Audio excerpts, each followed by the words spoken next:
Hello everyone. तो जैसा कि आप जानते हैं कि इस सेशन में हम लोग एनसीईआरटी कवर कर रहे हैं और अभी एनसीईआरटी में क्लास 6 का साइंस कवर कर रहे हैं। तो आज साइंस में चैप्टर 2 को स्टार्ट करने वाले हैं, जिसका ये पार्ट फर्स्ट रहेगा। अगर हम बात करें इसके चैप्टर के नाम का, तो इस बुक का जो चैप्टर 2 है, इसका नाम है diversity in the living world. यानी कि जिस वर्ल्ड में हम रहते हैं उसमें डाइवर्सिटी है, अलग अलग चीज़ें हैं, यानी कि विविधता। ठीक है, डाइवर्सिटी का मतलब क्या होता है? विविधता, यानी कि अलग अलग जगह पर जाएंगे तो अलग अलग तरीके की चीज़ें आपको देखने को मिलेगी, उस चीज़ को ही डाइवर्सिटी कहा जाता है।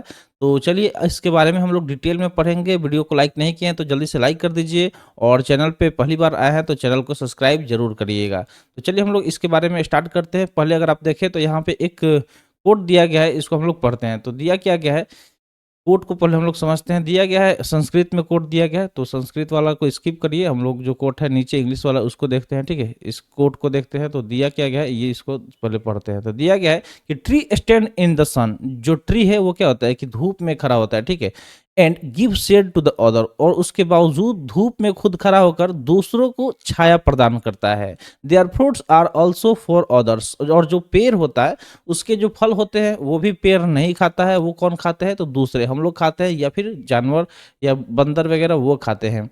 Likewise good people bear all hardship and bring welfare to others. तो मतलब ये बताया जा रहा है कि जो अच्छे लोग होते हैं वो सारे प्रॉब्लम्स को सहते हैं, खुद कितने भी कठिनाई है उसको खुद झेल कर दूसरों की भलाई करते हैं। क्या करते हैं? दूसरों की भलाई करते हैं।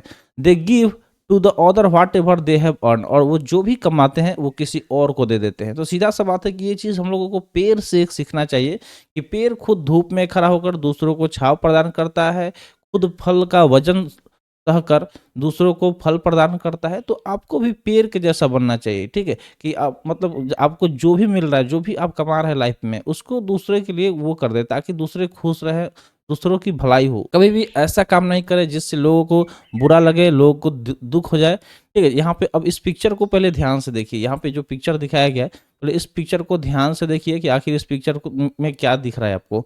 इस पिक्चर में आप देख सकते हैं एक अच्छा गार्डन दिखाया गया है, जिसमें अनेकों जानवर दिख रहे हैं, अच्छे अच्छे फूल दिख रहे हैं। इसमें बच्चे दिख रहे हैं, स्टूडेंट जो नोटबुक वगैरह लिए हुए हैं, और एक सर, एक मैम और एक अंकल टाइप के लोग दिख रहे हैं। तो इस चीज़ को आपने ऑब्जर्व किया। अब आगे इसको कंटिन्यू करते हैं कि आगे इसमें क्या दिया गया है। अब हम लोग इसको पढ़ना शुरू करेंगे। तो दिया ये है कि it is a pleasant morning. क्या है? ये एक बहुत ही सुहाना सुबह है। After yesterday refreshing rain. तो कल मतलब यानी कि जो बीता हुआ कल था, उस क्या हुआ, एक बारिश हुआ। उसके बाद से मान लीजिए कि एक जब बारिश होता है ना, उसके अगले सुबह जब देखेंगे तो पेड़ पौधे हर चीज़ एकदम हरा-भरा दिखाई देता है। तो वही ये चीज़ यहाँ पे है कि सुबह-सुबह में पूरा एकदम रिफ्रेशिंग यानी प्लीजेंट मॉर्निंग है, काफ़ी सुहाना सुबह है। डॉक्टर रघु एंड मनीराम चाचा। ठीक है, तो यहाँ पे एक डॉक्टर रघु है और मनीराम चाचा। मनीराम चाचा यानी कि अंकल को जब बोला जाता है, have been invited to the school by the science teacher. और इन दोनों को क्या किया गया है कि स्कूल के जो साइंस के शिक्षक हैं, साइंस के टीचर हैं, उनके द्वारा इन दोनों को इनवाइट किया गया है, यानी कि बुलाया गया है। मैडम सुलेखा, ठीक है, और मैडम सुलेखा को भी बुलाया गया है to facilitate an exciting nature walk. किस लिए बुलाया गया है? तो एक नेचर वॉक है। ठीक है, यानी कि जो नेचर होता है, यानी कि जो प्राकृतिक है, उसमें घूमने के लिए इन लोगों को मतलब इस उसको सुलभ बनाने के लिए और ज़्यादा उत्साहित बनाने के लिए उस ठीक है, और ज़्यादा अच्छा बनाने के लिए इन लोगों को बुलाया गया है। ठीक है, किसके द्वारा बुलाया गया है? तो सर के द्वारा, साइंस के जो टीचर है उनके द्वारा बनाया गया, बुलाया गया। अब आप बात कर रहे होंगे, अब आप सोच रहे होंगे कि डॉक्टर रघु कौन है? ठीक है, तो डॉक्टर रघु की बात करें तो वो एक साइंटिस्ट है। वो क्या है? वो एक वैज्ञानिक है। ठीक है, वो एक वैज्ञानिक है, साइंटिस्ट है, जो पास कहीं रिसर्च लेबोरेटरी और है उसमें वो एक वैज्ञानिक है। और मनीराम चाचा की बात करें तो मनीराम चाचा है, वो एक एल्डरली पर्सन है from A near by community, यानी कि पास का जो कम्युनिटी है वहाँ के एक वो एल्डर पर्सन है। मनीराम चाचा is an expert in mimicking bird calls, यानी कि जो चिड़िया होती है, चिड़िया जो चहचहाती है, तो अलग अलग चिड़िया अलग अलग तरीके से चहचहाती है, इस उसके वो मिमिकिंग करते हैं, उसका वो नकल उतारने में एक्सपर्ट है। He is also brilliant at identifying A variety of plants and animals, और वो इसमें भी ब्रिलियंट हैं कि वो अलग अलग जो पेड़ पौधे हैं, अलग अलग चिड़िया हैं, ठीक है, जो अलग अलग जानवर है, उसको पहचानने में भी वो क्या है? एक्सपर्ट है, ब्रिलियंट है। To prepare them for the nature walk, Dr. Raghu informs the student that the objective of this walk is to experience the beauty and variety of plants and animals in the nature. जो nature walk है इसके लिए मतलब तैयार करने के लिए doctor Raghu ने सब स्टूडेंट को ये इन्फॉर्म किया और इसका मेन ऑब्जेक्टिव क्या था, ये जो नेचर वॉक है इसका यही ऑब्जेक्टिव था, उद्देश्य था कि हमें एक्सपीरियंस करना है। जो ब्यूटी है यानी कि खूबसूरती है इस प्राकृतिक का, और उसके अलावा अलग-अलग जो पेड़-पौधे हैं, जो जानवर हैं इस प्राकृतिक में उपस्थित है, उनको समझने का, उनको देखने का, उनको एक्सपीरियंस करना, यही क्या था, इस नेचर वॉक का ऑब्जेक्टिव था। आगे अगर हम बात करें तो आगे क्या दिया गया, the student are excited to join them, और जो स्टूडेंट थे वो भी काफ़ी एक्साइटेड थे उनको जॉइन करने के लिए। दे आर क्यूरियस, ठीक है, दे आर क्यूरियस। क्यूरियस ये इस बुक का ही नाम है, आपको बता दें तो एक बार, इस बुक का नाम है क्यूरियस। क्यूरियस मतलब होता है किसी भी चीज़ को जानने का, मन में उथल-पुथल होना, उसको क्यूरियस बोलते हैं। कोई भी चीज़ आप देखते हैं तो जानने लगते हैं कि ये कैसे हुआ, क्या हुआ, ठीक है? तो वही क्यूरियस थे बच्चे भी इस चीज़ को लेकर, to interact and learn from them, और वो चाहते थे कि हम लोग उनसे बात करें, उनसे कुछ सीखें। ये सब बच्चों के मन में भी इस तरीके का भावना चल रहा था। The teacher advises the student to carry a notebook, a pen and a water बोतल। तो शिक्षक ने बच्चों को एडवाइस क्या दिया कि आप लोगों को साथ में एक पेन ले लेना है, ठीक है? एक नोटबुक ले लेना है, एक पेन ले लेना है और पानी का बोतल ले लेना है। इन सब चीज़ों को आपको साथ में लेके आपको चलना है, ठीक है? आगे दिया गया है कि एज़ दे वॉक, जैसे वो चलना शुरू किए, they begin exploring the plants and animals around them. जैसे ही मान वो लोग गए, पार्क में गए, ठीक है? वहाँ पे उन्होंने देखना शुरू किया, अलग-अलग पौधे, अलग-अलग जानवर अपने आस-पास में देखना शुरू कर दिए। Doctor Raghu advised the student to notice the variety of smells in the park and emphasizes respecting all living creature and observing them without disturbing। तो डॉक्टर रघु ने बच्चों को क्या एडवाइस दिया कि आप लोग आराम-आराम से चलिए, ठीक है? आप लोग आराम-आराम से चलिए, और क्या करना है कि जो पार्क में अलग-अलग स्मेल आपको आएगा, जैसे अगर कोई फूल लगा हुआ है तो उस फूल का अलग आएगा, रोज़ का अलग, मान लीजिए रोज़ लगा हुआ है तो रोज़ का स्मेल रोज़ जैसा आएगा। इसी तरीके जो मतलब पेड़-पौधे होंगे सबका अलग-अलग स्मेल आएगा। तो उस स्मेल को आपको क्या करना है, उस स्मेल जो अलग-अलग वैरायटी ऑफ स्मेल्स आएगा, ठीक है? वैरायटी ऑफ जो स्मेल्स आएगा उसे आप लोगों को क्या करना है, नोटिस करना है।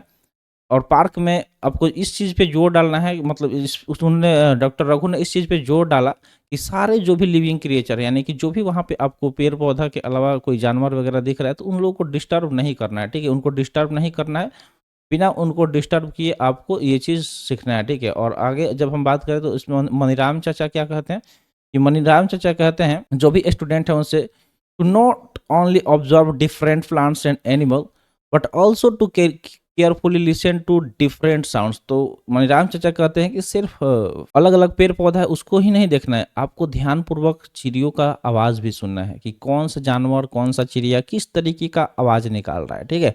इस चीज़ को भी आपको नोटिस करते रहना है। The student come across A variety of plant, उसका जब बच्चे आप जाएंगे, जाहिर सी बात है पार्क में, तो आप अलग अलग तरीके के वैरायटी ऑफ प्लांट्स देखेंगे, वही स्टूडेंट भी कर रहे थे। इंक्लूडिंग ग्रासेस, जिसमें घास भी अलग अलग तरीके का होता है। आप कभी अपने आसपास के पार्क में घूमने जाइएगा, वहाँ आपको दिख जाएगा कि जो घासेस हैं, ठीक है, जो ग्रास है वो अलग अलग वैरायटी का आपको देखने को मिलेगा। उसके अलावा अलग अलग झाड़ियाँ मिल जाएगी, बड़े बड़े पेड़ दिखेंगे। They also observe a variety of birds, और उसके बाद आप देखेंगे, ये भी जब आसमान में देखते हैं हम लोग शाम के समय में, तो अलग अलग तरीके का जो चिड़िया होता है वो भी अलग अलग पेड़ पे बैठे होते हैं। बटरफ्लाइज भी, हम अगर फूल वगैरह जहाँ लगा हुआ है तो जाहिर सी बात है वहाँ पे बटरफ्लाइज भी आएंगी, और फ्रॉम फ्लावर टू फ्लावर, वो एक फूल से दूसरे फूल पे मंडराती रहती है। और मंकीज की बात करें तो वो क्या करते हैं, एक पेड़ से दूसरे पेड़ पर जंप करते रहते हैं। तो ये सब चीज़ एकदम पूरा फील कराया गया है इस चैप्टर में कि जब आप किसी पार्क में जाएंगे तो ये सब चीज़ें आपको देखने को मिलेगा। तो एज ए स्टूडेंट आप भी जब कहीं जाइए तो सिर्फ घूमना और एंजॉय करने के लिए नहीं जाइए, ठीक है? जब भी आप भी पार्क में जाइए तो घूमने और एंजॉय करने के पर्पज से नहीं जाइए। जाइए तो वहाँ देखिए किस तरीके के पेड़ पौधे हैं, किस तरीके प्लांट्स है, कौन कौन से जानवर है, ठीक है? हर एक चीज़ नोटिस कीजिए, सीखिए, ठीक है?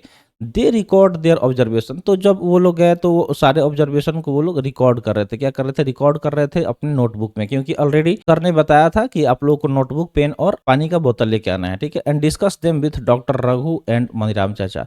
तो जैसे आप मान लीजिए कि जाएंगे, पहली बार पार्क में जाएंगे तो आप अलग अलग देखेंगे फूल वगैरह, जो भी चीज़ दिखाई देगा तो आपके मन में आएगा ये कौन सा फूल है भाई, इतना सुंदर दिख रहा है, ये कौन सा पेड़ है इतना लंबा है, ये कौन सा जानवर है, ठीक है, ये कौन सा पक्षी है इतना सुंदर दिख रहा है। तो इस तरीके से बच्चे के मन में सवाल आ रहा था, वो लोग डिस्कस कर रहे थे किससे, तो डॉक्टर रघु और मनीराम चाचा, क्योंकि ये दो लोग जो थे इस नेचर वॉक को सपोर्ट कर रहे थे, इसको और ज़्यादा फैसिनेटिंग कर रहे थे, ठीक है?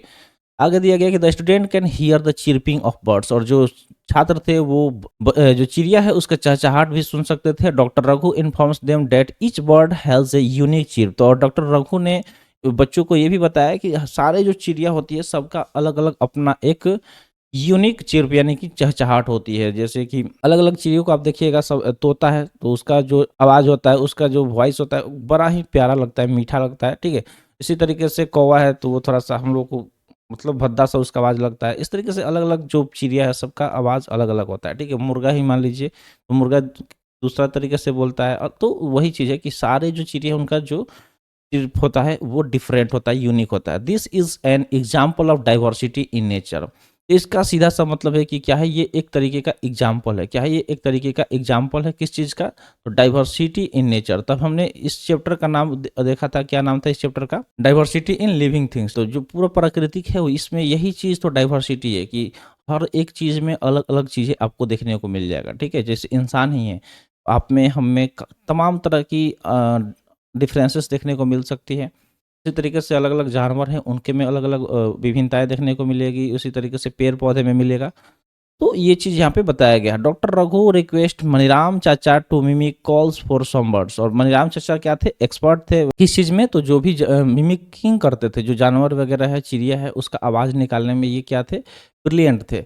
तो उनसे रिक्वेस्ट भी किया गया किसके द्वारा, डॉक्टर रघु द्वारा, ताकि मनीराम चाचा आप आवाज़ निकालिए और अलग अलग जानवरों का निकालिए। मनीराम चाचा मिमिक डिफरेंट बर्ड कॉल्स, तो उन्होंने क्या किया, अलग अलग जानवरों का आवाज़ भी निकाला और अलग अलग चिड़ियों का आवाज़ भी निकाला। The students enthusiastically start copying them. उसके बाद जैसे मान लीजिए कि होता है ना कि अगर कोई आवाज़ निकालता है, मिमिक्री करता है, तो हम लोग के मन में भी एक्साइटमेंट आने लगता है, हम लोग भी कोशिश करना शुरू कर देते हैं। तो उसी तरीके से जो बच्चे गए थे वहाँ पे नेचर वॉक पे, उन लोगों ने भी मतलब उत्साहपूर्ण इस चीज को कॉपी करना शुरू कर दिया। Have you ever observe different plants and animal around you. अब आपसे सवाल पूछा जा रहा है कि क्या कभी आपने अपने आसपास में अलग अलग प्लांट्स और एनिमल्स को देखा है, उसको ऑब्जर्व किया है।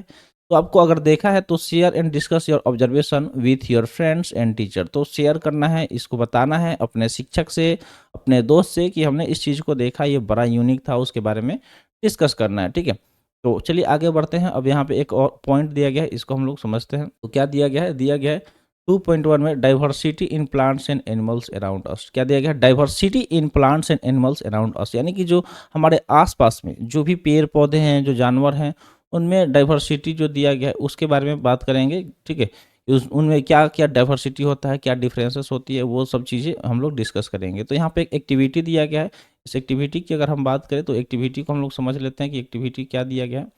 तो एक्टिविटी में आपको क्या करना है, एक्सप्लोर करके रिकॉर्ड करना है। क्या करना है, एक्सप्लोर करके रिकॉर्ड करना है। तो चलिए यहाँ पे देखते हैं। सबसे पहला पॉइंट दिया गया है कि प्लान इन नेचर वॉक। तो आपको क्या करना है, आपको भी जिस तरीके से इसमें एक नेचर वॉक को प्लान किया गया था, सेम वे में आपको भी एक नेचर जो वॉक है उसको प्लान करना है अपने टीचर के साथ। Your teacher to a park और ए नियर बाई फॉरेस्ट। तो कोई भी आसपास का कोई जंगल हो गया या फिर आपके आसपास में जो पार्क है उसको क्या करना है, एक्सप्लोर करने के लिए, ठीक है। उसको एक्सप्लोर करने के लिए आपको एक नेचर वॉक को प्लान करना है। दूसरा पॉइंट की अगर हम बात करें तो दूसरा पॉइंट क्या दिया गया है, चलिए उसको समझते हैं। तो दिया गया है while on the nature walk. तो जब आप नेचर वॉक पे जाएंगे, ऑब्जर्व डिफरेंट प्लांट्स, तो आपको क्या करना है, अलग अलग प्लांट्स को ऑब्जर्व करना है, कीड़े मकोड़े, चिड़िया और भी जो जानवर हैं उसको ऑब्जर्व करना है। Also note the weather condition. और अब जब जाएंगे तो उस समय का वेदर कंडीशन कैसा होगा, किस तरीके का मौसम होगा, उसको भी आपको नोट करना होगा। Whether it is hot, cold, windy और एंड सो ऑन। तो वो मौसम कैसा रहेगा जब आप जाएंगे, गर्मी होगा, ठंडी होगा, या फिर तेज़ हवाएं चल रही होगी, या बरसात होगा, जो भी मौसम होगा, जैसा होगा, आपको इस चीज़ को नोट करना होगा, ठीक है। ये एक तरीके का क्या है, एक्टिविटी। एक्टिविटीज़ ही हमें बहुत सारी चीज़ें सिखाती है। बुक में आप पढ़ लिए, लेकिन जब आप बाहर निकलेंगे, फील करेंगे, तो वो चीज़ें आप भूल नहीं पाएंगे, ठीक है। तो साइंस में एक्टिविटी और एक्सपेरिमेंट काफ़ी ज़्यादा जरूरी है, इसको करते रहना है, ठीक है। चलिए आगे बढ़ते हैं। नेक्स्ट अगर हम देखें तो अगला स्लाइड पे आ गए हैं। इसमें अगला पॉइंट्स देखें तो अगला पॉइंट्स क्या दिया गया है, तो दिया गया है you can collect different types of fallen leaves और flowers and create a scrapbook. उसके बाद आप जब जाएंगे तो वहाँ पे आपको एक स्क्रैप बुक भी बनाना है। किस चीज़ से बनाना है, तो आपको जो गिरा हुआ पत्ता होगा, ठीक है, पेड़ का जो गिरा हुआ पत्ता होगा, ना कि आपको तोड़ वोड़ के बना लेना है, ठीक है। कभी भी आप जाएं, कभी भी पार्क वगैरह में, तो किसी भी पेड़ पौधों को नहीं तोड़े, ठीक है, क्योंकि वो चीज़ें बहुत सुंदर लगती है, काफ़ी मेहनत से उसको लगाया जाता है, और आप जब तोड़ के उसको ख़राब करेंगे तो वो गलत बात है, ठीक है। आपको क्या करना है, जो गिरा हुआ पत्ता है उसको लेके आपको स्क्रैप बुक बनाना है, तैयार करना है। आगे दिया गया टेक केयर ऑफ प्लांट्स, ठीक है, ये चीज़ ही दिया गया जो अभी आपको बता रहे थे। जो भी पौधे होंगे, जो जानवर होंगे उस नेचर में, उसका देखभाल करना है, उसको उस चीज़ को ध्यान में रखना है। Ensure that you do not disturb the plants and animals in the park, और ये चीज़ आपको इंश्योर करना है कि आप किसी भी पेड़ पौधे को या फिर जानवर को डिस्टर्ब नहीं करेंगे जो पार्क में मौजूद होंगे। Do not plug leaves and flowers, और जो वहाँ पे पत्ता होगा या फिर फूल होगा उस चीज़ को आपको नहीं तोड़ना होगा, ठीक है। ये सब चीज़ आपको समझ में आ गया। आगे देखते हैं नेक्स्ट, यहाँ पे अगला पॉइंट क्या दिया गया। तो अगला पॉइंट दिया गया है कि रिकॉर्ड योर ऑब्जर्वेशन। उसके बाद जो भी ऑब्जर्व आप वहाँ पे जाके कर रहे हैं उसको क्या करना है, रिकॉर्ड करना है। उसको क्या करना है, रिकॉर्ड करना है। एक टेबल में, जो टेबल 2.1 यहाँ पे दिया गया है, about the features of stems, leaves, flowers and anything interesting in various plants, ठीक है। तो अलग अलग प्लांट्स में जो भी चीज़ आपको इंटरेस्टिंग दिखेगा, जैसे कि उसके तना में क्या है, उसकी पत्तियाँ में क्या खासियत है, उसके फूल में क्या खासियत, उन सब चीज़ों को ऑब्जर्व करके आपको उसके फीचर्स को लिखना है। Some examples have been given for you in figure 2.1 and table 2.1। तो कुछ यहाँ पे एग्जांपल दिया गया ताकि आप उस तरीके से टेबल बनाएंगे। तो चलिए उस एग्जांपल को हम लोग देखते हैं कि आखिर क्या दिया गया है और हमें किस तरीके से उस चीज़ को करना है, ठीक है। तो यहाँ पे अगर देखें तो एग्जाम्पल में फिगर 2.1 ये है। यहाँ पे अगर देखें तो एग्जाम्पल दिया गया है कुछ पौधे और प्लांट्स हैं जिनके अलग अलग फीचर्स के बारे में। तो सबसे पहला दिया गया है ग्रास, यानी कि घास। ये हर जगह आपको मिल जाएगा, कोई भी फील्ड वगैरह हुआ तो वहाँ पे ग्रास ग्रास। तुलसी, ये बहुत ही इंपॉर्टेंट होता है। तुलसी, इसमें काफ़ी चीज़ें होती है। ये हमारे लिए एक एंटीबायोटिक का काम करता है सर्दी खांसी में। ये अगर डेली तुलसी का पत्ता खाते हैं तो काफ़ी आपके लिए फ़ायदेमंद होगा। उसके उसी तरह एक हिबिस्कस है जो गुड़हल इसको बोलते हैं, क्या बोलते हैं, गुड़हल, हम लोग अढ़ौल बोलते हैं। ये अढ़ौल का फूल है, ठीक है। तो ये सब चीज़ दिया गया है। अब इसके बारे में हम लोग कुछ चीज़ें देखते हैं। इसमें अब टेबल दिया गया है, टेबल में क्या दिया गया है उसको हम लोग समझते हैं। तो टेबल यहाँ पे दिया गया है, टेबल 2.1। इसमें आपको क्या करना है, ऑब्जर्व करना है अलग अलग प्लांट्स जो हमारे आसपास में हैं। तो सीरियल वाइज यहाँ पे दिया गया है, इसको हम लोग ऑब्जर्व करके इसके बारे में क्या क्या दिया गया है उसको समझते हैं। तो सबसे नंबर 1 पे क्या दिया गया है, तो नंबर 1 पे दिया गया है कॉमन ग्रास, जो मतलब एक घास होता है जो जानवर हमारे आसपास में जो रहते हैं, पालतू जानवर, वो उसे खाते हैं। तो उसके बारे में बात करें तो वो उसका जो स्टीम होता है वो कैसा होता है, तो उसका प्लांट्स का नेम हो गया जिसका नाम है कॉमन ग्रास। उसका स्टीम स्टेम यानी कि उसका जो तना होता है वो कैसा होता है, तो सॉफ्ट होता है, यानी कि काफ़ी मुलायम होता है, और थिन यानी कि पतला होता है। इसकी पत्तियों की बात करें, शेप अरेंजमेंट्स ऑफ लीव्स कैसा होता है, तो इसका जो शेप होता है, ए सिंगल लीफ, जो एक सिंगल लीफ होता है, grow alternatively from different points on the steam. तो कैसा होता है, मान लीजिए इस तरीके से स्टीम हो गया, इसका पतिया इधर से इधर निकला होगा, इधर निकला होगा, इधर निकला रहता है, इधर निकला रहता है, इधर, यानी कि अपोजिट साइड्स में थोड़ा सा अलग अलग जगह पे निकला होता है। ये क्या हो गया, एक सिंपल ग्रास हो गया, ठीक है। इसी तरीके से फ्लावर्स इसमें कुछ नहीं होते हैं, ठीक है, ये कोई फ्लावर नहीं होता है। इसकी बात करें तो any other observation and features, तो इसका फीचर्स क्या है कि इसकी पत्तियां हरी होती है, जो भी इसकी पत्तियां होती है वो हरी होती है। इसी तरीके से तुलसी की बात कर लें तो तुलसी में क्या दिया गया, तो तुलसी की बात करें तो तुलसी जो होता है, इसका जो स्टीम होता है हार्ड होता है लेकिन पतला होता है, थोड़ा हार्ड होगा लेकिन पतला होगा। Arrangements of a pair of leaves, इसमें पेयर ऑफ लीव्स रहते हैं इन द अपोजिट डायरेक्शन, तो अपोजिट डायरेक्शन में इस तरीके से पत्ती इसमें लगा होता है। इस तरीके से क्या होता है, इसमें पत्तियां लगी हुई होती है, ठीक है, इस तरीके से लगी हुई होती है पत्तियां तुलसी में, तो पेयर में रहता है। और पिंकिश पर्पल, इसका जो फ्लावर होता है वो कैसा होता है, पिंकिश पर्पल होता है। अगर आप तुलसी देखे होंगे तो आपके घर में होगा, तो थोड़ा सा मतलब पिंक कलर में, पर्पल में वो रहता है, ठीक है। और कोई ऑब्जर्वेशन यहाँ पे नहीं दिया गया है। अगर इसी तरीके से थर्ड देखें हिबिस्कस, तो ये हार्ड होता है, इसका जो तना होता है स्टेम वो हार्ड होता है। बाकी यहाँ पे कुछ नहीं दिया गया, आप इसको ऑब्जर्व करके लिखिएगा। और इसी तरह नीम है, तो नीम हार्ड और थिक, मोटा भी होता है और हार्ड होता है। इसके जो लीव्स अरेंजमेंट है वो आपको लिखना है, फ्लावर्स इसमें होते हैं या नहीं ये लिखना है। अदर ऑब्जर्वेशन ये लिखा गया है कि leaves with a smooth surface, तो इसका जो लीव्स होता है स्मूथ सरफेस वाला होता है। इसी तरीके से एनी अदर जो है, मतलब कोई जो है उसके बारे में आपको यहाँ पे लिखना है। तो इस तरीके से आपको टेबल बनाना है, और जो भी पेड़ पौधे आपको दिख रहा है उसके अलग अलग जो फीचर्स है इसको आपको ऑब्जर्व करके यहाँ पे लिखना है। तो ये चीज़ें आपको समझ में आ गया। तो आज का सेशन यहीं पे समाप्त करते हैं। अगले जो पार्ट्स हम लोग लेके आएंगे, इसमें हम लोग इसके बारे में जो भी पौधे जाएंगे देखेंगे, उसके सिमिलरिटीज़ क्या होगा अलग अलग पौधे में, उसमें क्या डिफरेंसेस होंगी उनके बीच में, जो ऑब्जर्व करेंगे उन सब चीज़ों को नोट करेंगे। ये सब चीज़ मतलब यहाँ से हम लोग कवर करेंगे। तो ये वीडियो आपको कैसा लगा कमेंट सेक्शन में ज़रूर बताइएगा। क्या ये मज़ा आ रहा है, पढ़ने में आपको मज़ा आ रहा है तो ज़रूर बताइएगा, और ज़्यादा से ज़्यादा चैनल का जो वीडियो है उसको शेयर करिएगा अपने दोस्तों के पास, जो अगर पढ़ना चाहते हैं, जो जिनका इंटरेस्ट है साइंस में, साइंस कैसे सीखा जाता है, हर एक चीज़ आपको यहाँ पे सिखाया जाएगा। तो आज के लिए इतना ही, मिलते हैं फिर अगले वीडियो में।